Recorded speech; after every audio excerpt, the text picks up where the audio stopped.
I'm Gary Franklin with the Kentucky Sports Broadcast Network, or KSBN. We're talking today with the Executive Director of the Kentucky Basketball Hall of Fame, Rick Whobrey. And Rick, we're happy to be here. We're excited about this project. Tell us what you've got going on here in Elizabethtown, Kentucky. Well, Gary, it's so exciting. We've got a very special thing here in E-Town. Number one, that's never been done in Kentucky. And something we think will make Elizabethtown a destination point for folks. This Hall of Fame, once we have a brick and mortar facility that's up and fully functioning, once we've had the chance to take the story of high school basketball, its history, its heritage, to all parts of Kentucky, Elizabethtown will be someplace people want to come to see this. And we think that's pretty special just for the community in general. Even if you don't particularly follow basketball as close as you and I do, this will be something we believe people will come from all across Kentucky to see and be a part of. Tell me and tell our fans about the history. How did this come about? I know this has been talked about before in different basketball circles around the state about needing a high school basketball Hall of Fame, and somehow miraculously it just came about. Tell us about that. Well, obviously it precludes me, but as I understand the history of how all this came to be, first of all, Indiana has had a high school, or has had a basketball Hall of Fame for nearly 60 years. Kentucky never has. So mid-2009, folks associated with the Kentucky Association of Basketball Coaches and some local business people were just on a trip. And as basketball people do when they get together, they're talking about great players and great coaches in the past. And a name would come up.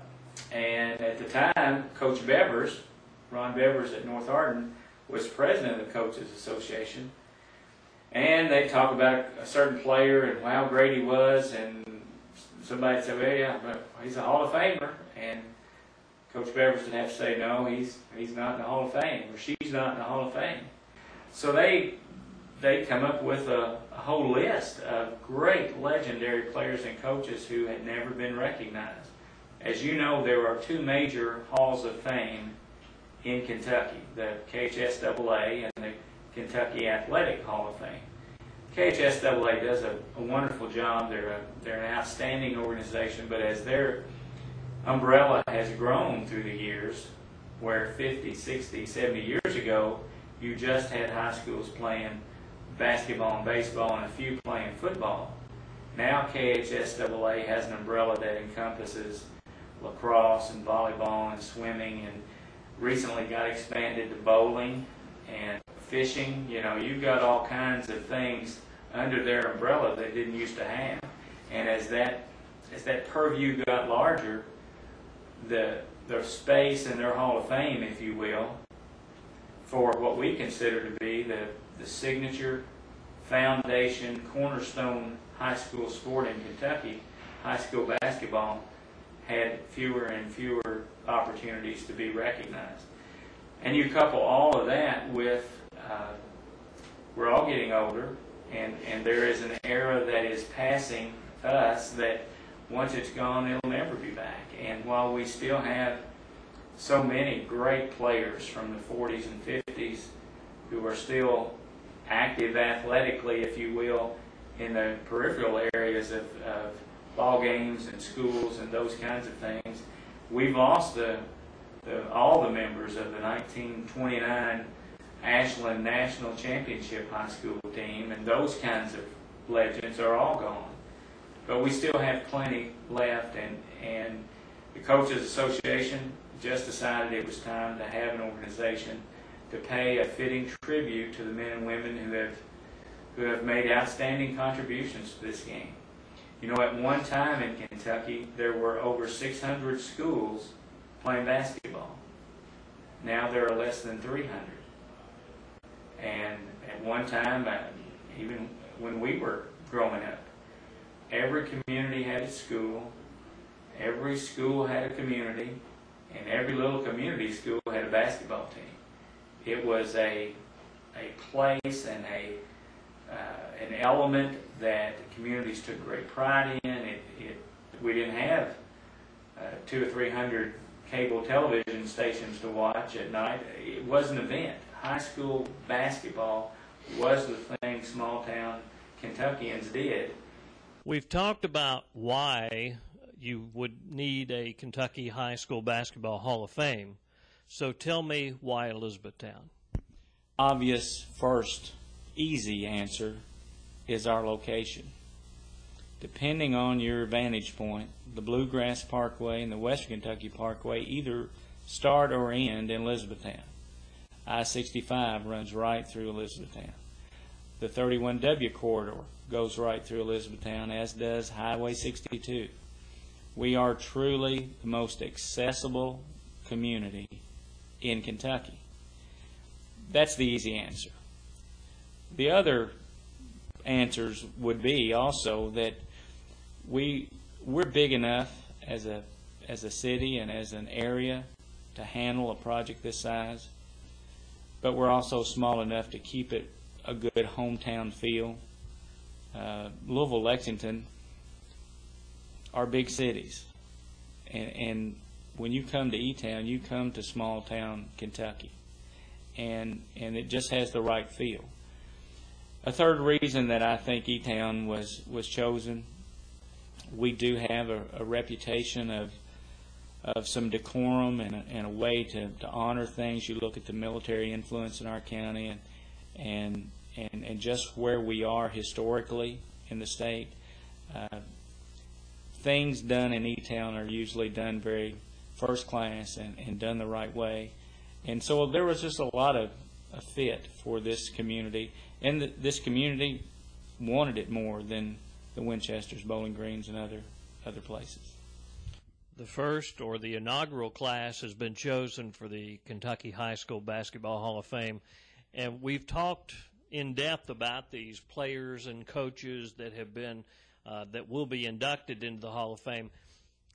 It's almost impossible to choose who would be in the Hall of Fame because there's so many great players and coaches. How'd you come about these? Well, and I know how the question was intended, but I want to make sure everyone knows that I didn't pick them.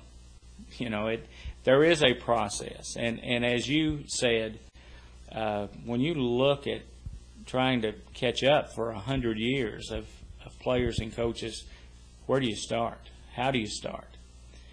What the Coaches Association did as the organization, as the board was formed for the Hall of Fame, and as the procedures were all set up, the coaches were very, very strong in their belief that this should be as objective and measurable and less subjective than many of the other halls of fame. So they set up and I've learned this new term, a rubrics, which to me and you would be a table or a chart, but educators call it rubrics. So there is a rubrics set up that as folks, players, coaches are nominated, and incidentally, and we'll probably talk about this later, but the public can nominate players from their hometown or players they remember seeing when they were kids. But as players are nominated, values are given, weighted values for did they make the state all-tournament team? Did their team play in the state tournament? Were they Mr. or Miss Basketball? Did they lead the region in scoring? Were they named to Lichtenhouse back years ago? Were they a part of that all-state team? Were they named McDonald's All-Americans? Were they? All their awards carry value. All their recognition through their high school years carry various values. If their team won the state tournament, they got points for that. And so as names come from the screening committee, which is made up of members of the media and school administrators and the Coaches Association folks, as names are vetted there, if you will, and they're forwarded on to the board for final selection, every player has earned, assigned a value of their accomplishments, and that doesn't always mean the most points, the 16 next most points are in, but it gives the board a good place to start on how to weigh and measure accomplishments. So that's how it's done, and it's, when you look at that first class, how in the world would you ever say, well, I don't think they should be in there? It's just an amazing feat. The KABC indicated that they would choose 10 to 12 players or coaches each year to make up the 100 for the 100th anniversary. That's the way it is right now. Can you tell me some background on that, Rick? Surely. As you mentioned, the 100th anniversary. Actually, 2018 will mark the 100th anniversary for sanctioned high school basketball and a tournament and all that kind of stuff. So the goal is, between now and 2018, to have enshrined into the Hall of Fame 100 players and coaches. And they will forever be known as the Centennial class, the Centennial group. To do that, if you work the math out, there are 16 in this class, and it'll be 15 or 16 each year between now and 2018. Once 2018 comes and goes, we won't be bound to a specific number in any given year. Incidentally, one thing we talked about earlier, we have in our mind who great players are, and so many of the players that we're thinking about, as you and I talk, had incredible high school careers, but they had great college careers and great pro careers. The only thing considered for the High School Basketball Hall of Fame is their high school careers. Let's talk about what will become one of your favorite subjects, and that's fundraising. It's the weight of the world on the shoulders of the executive director, because you have to somehow be able to put a dollar figure on everything, to be able to raise money, to build a building, to create a mobile unit to take around the state. There's a lot that goes into this. The city of Elizabethtown, I think it's important to note, was able to match funding to get started along with the Coaches Association. Where do you stand right now, and is it that tough to raise money?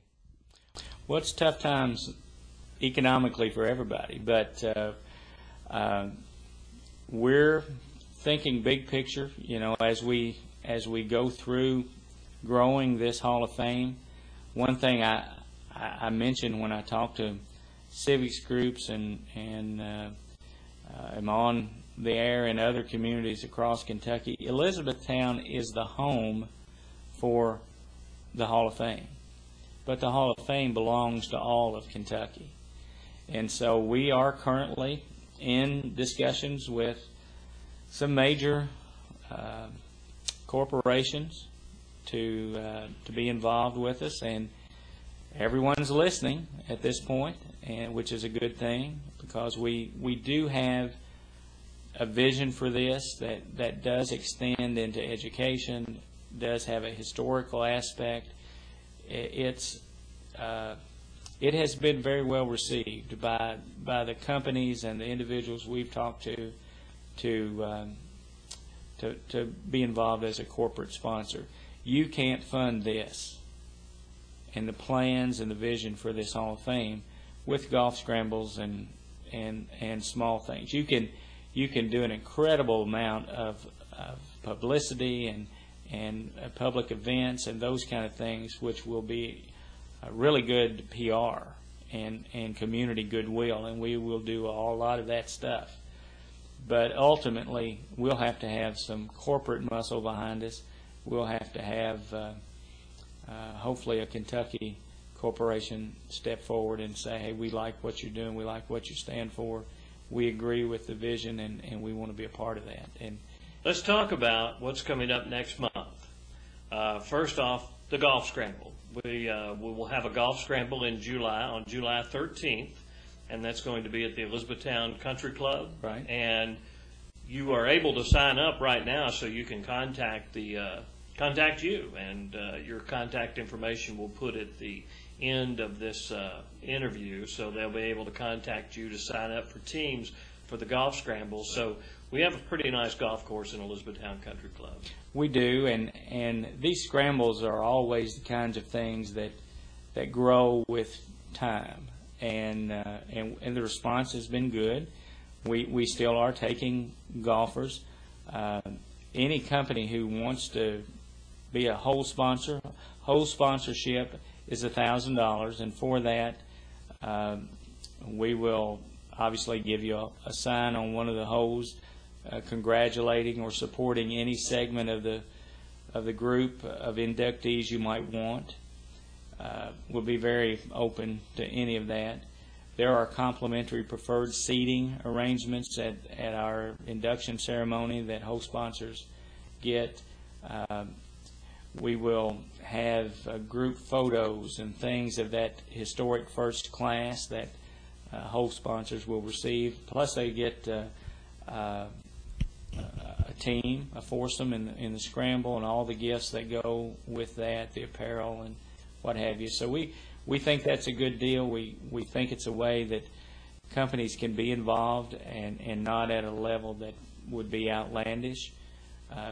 To play in our scramble, individual registration is $100, and you will more than get $100 in stuff and keepsake material back by just being a part of that.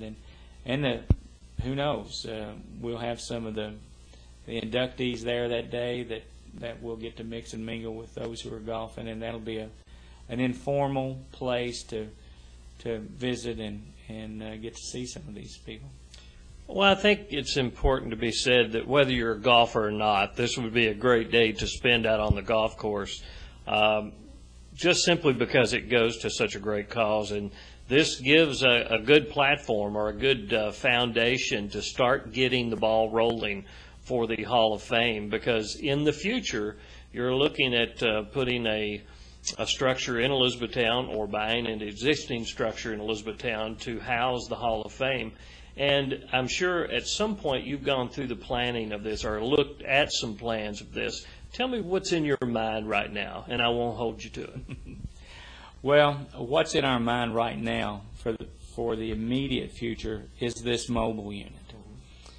That's phase one of the Hall of Fame plan, if you will.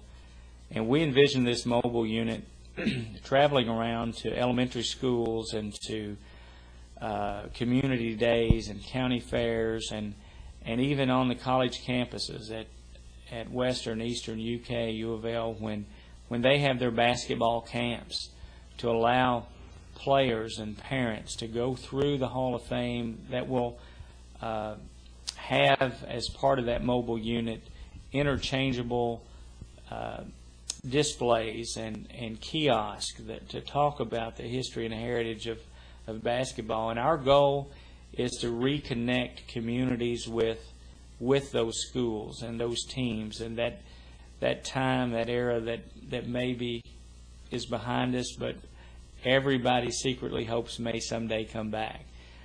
We want to tie these young boys and girls who are playing basketball today to the heritage that they are now a part of. Someday, they will be someone's hero. Someday, the little children in the 3rd, 4th, 5th grade are going to look up to them as their heroes. And I think if we can connect through this mobile unit the history and heritage of the game, then we can whet Kentucky's appetite to someday come to E-Town and see what the permanent structure looks like.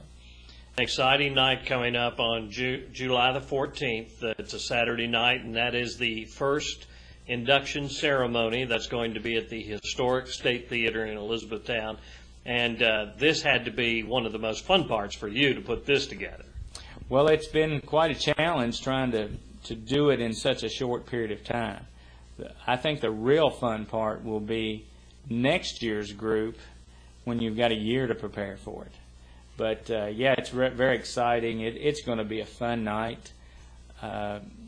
We're going to have a lot of special things that are going on. Incidentally, I don't know if I told you, but in planning this event, it's going to be right in the hot part of the summer, and a couple of our inductees are elderly, and I don't know if you've had an opportunity to meet Mrs. Roach, the wife of the late S.T. Roach, the legendary coach at Dunbar. But she is such a genteel, classy, lovely little lady, and so I got to thinking about her particularly, and I thought, well, it's going to be hot. We don't want her or her family to have to worry with finding a parking spot or being out in the weather. We'll just get a bus and we'll bring them into town with a police escort and take them to the State Theater as a group. And so I call Bluegrass Tours and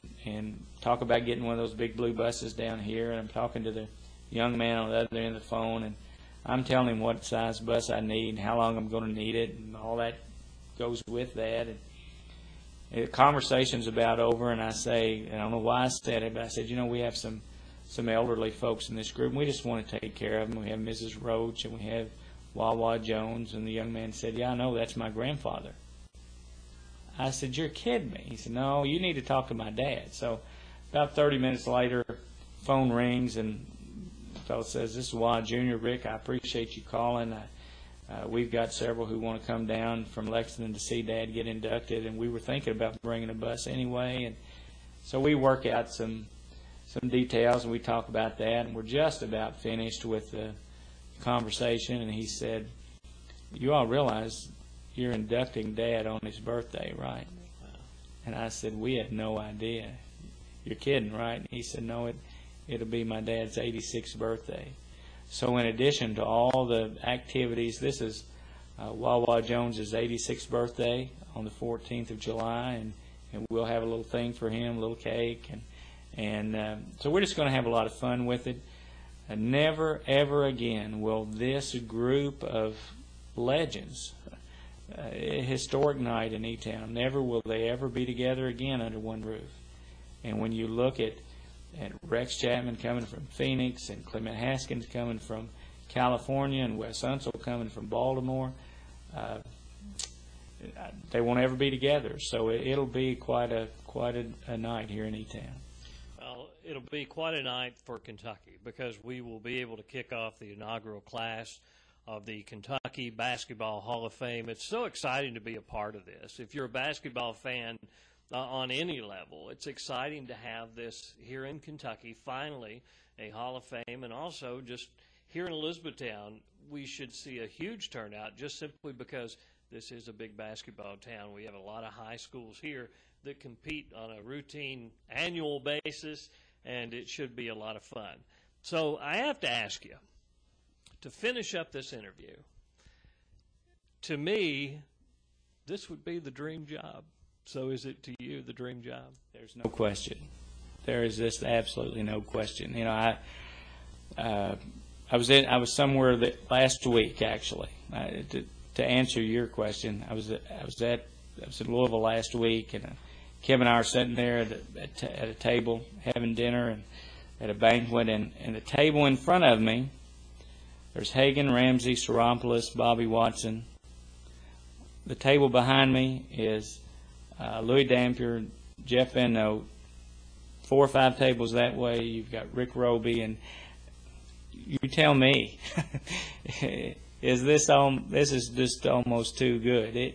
It is a big honor, first of all, to be a part of this and to be a part of history, to get it ready to be something that E-Town and Kentucky can be proud of. And there are lots of us who played basketball at different levels at high school and in college, and have always considered ourselves to be basketball guys or women, but we never really have an avenue or a place to leave our mark, or to say we were really a part of something truly special.